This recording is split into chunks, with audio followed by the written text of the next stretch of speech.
The word health is derived from words meaning whole and well, free from injury and illness, and today it generally refers to our preservation, safety, and happiness.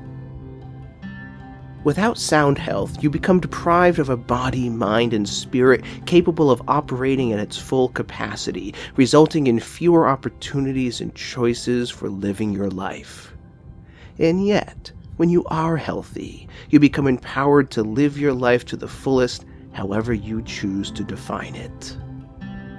The question becomes, what are you doing today to enhance your physical, mental, and spiritual health to empower yourself with dynamic free will?